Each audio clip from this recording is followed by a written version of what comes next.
Hello everyone. आज की इस वीडियो में हम सीखेंगे पीजी सेमिनार के लिए प्रेजेंटेशन हम किस तरह से बना सकते हैं। तो ये जो हमारे कोर्स का एक इम्पोर्टेंट सेक्शन है, जो कि न केवल हमको कम्युनिकेशन और प्रेजेंटेशन स्किल को इम्प्रूव करता है, साथ ही जो है हमारे को अच्छे मार्क्स स्कोर करने में भी हेल्प करता है। तो आज के इस वीडियो में हम देखेंगे कि हम किस तरह से इसका फ्रंट पेज को डिज़ाइन कर सकते हैं, और साथ ही हम देखेंगे कि हमको कंटेंट कहाँ से यूज़ करना है, और उसके बाद में हम देखेंगे कि जो रेफरेंसेस है उसको हम किस तरह से लिख सकते हैं। तो चलिए इस वीडियो को शुरू करते हैं। तो सबसे पहले यहाँ पे आप देख रहे हैं स्लाइड को, तो इसमें जो है मैंने मेरी प्रेजेंटेशन किस तरह से बनाई थी वो शो किया हुआ है। तो आप इसको और भी अच्छे से इम्प्रूव कर सकते हैं। तो सबसे पहले मैं आपको बताता हूँ कि इसके अंदर आपको सबसे पहले टॉपिक को इंक्लूड करना है। जैसे यहाँ पे मैंने टॉपिक लिख रखा है higher boranes and carboranes. तो टॉपिक आपका जो है वो बोल्ड और हाईलाइटेड होना चाहिए, ताकि ईज़िली वो सबको शो हो। और उसके बाद में आपको पीजी सेमिनार लिखना है, और उसके बाद के अंदर आपको कॉलेज का लोगो आपको इंक्लूड करना है। इसके बाद में यहाँ पे सबमिटेड बाय के अंदर आपको एक सेक्शन ऐड करके अपना नाम यहाँ पे लिखना है, और आप कोर्स से कोर्स कर रहे हो उसको यहाँ पे आपको लिखना है। एंड देन उसके बाद में आपको आपका डिपार्टमेंट एंड कॉलेज का नाम यहाँ पे मेंशन करना है। तो इस तरह से हम फ्रंट पेज को डिज़ाइन करते हैं, और उसके बाद में आपको जो है कंटेंट्स को इंक्लूड करना है। जैसे मेरे टॉपिक के अकॉर्डिंग मैंने यहाँ पे ये कंटेंट्स को इंक्लूड कर रखा है, तो ये आपके टॉपिक के हिसाब से जो है चेंज हो जाएगा। तो इंट्रोडक्शन और लास्ट वाला जो सेक्शन है आपका सेम रहेगा, बाकी चीज़ों को आप यहाँ पे चेंज कर सकते हो। उसके बाद में यहाँ पे आपको कंटेंट कहाँ से मिलेगा, तो यहाँ पे कंटेंट लिखने के लिए आप ईपीजी पाठशाला वेबसाइट का यूज़ कर सकते हो। साथ ही जो है लाइब्रेरी से इससे रिलेटेड बुक्स को भी आप जो है इशू करा सकते हो, और उससे जो है कंटेंट को यहाँ पे इंक्लूड लिख सकते हो।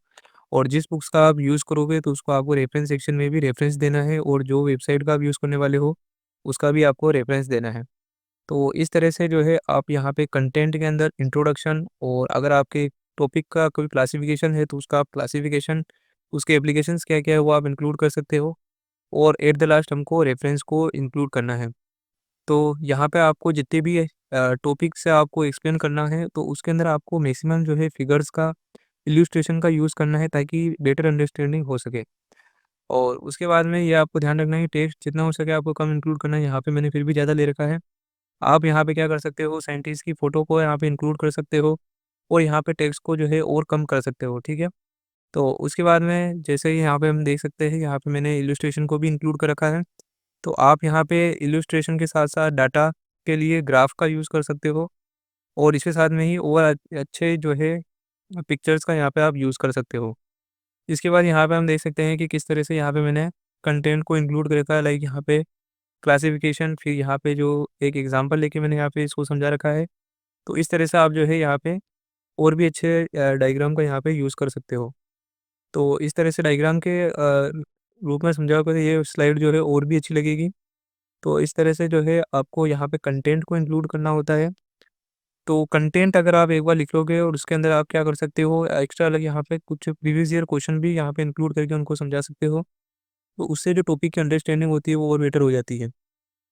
इसके बाद में जो मेन इम्पोर्टेंट चीज़ होती है कि आप रेफ़रेंस किस तरह से लिखोगे। तो यहाँ पे मैंने ईपीजी पाठशाला का जो है पीडीएफ का यूज़ किया है, तो यहाँ पे कुछ इस तरह से हम जो है इस पीडीएफ को साइट कर सकते हैं, या फिर उसका रेफ़रेंस दे सकते हैं, ठीक है? तो यहाँ पे आपको लिंक को कॉपी पेस्ट करना है जस्ट, उसके बाद में यहाँ पे आपने कौन से पेज से कंटेंट लिया है, उसको लिखना है। जैसे मैंने 3rd से लेकर के 10th पेज तक का यूज़ किया है, तो यहाँ पे मैंने उसको मेंशन कर दिया है।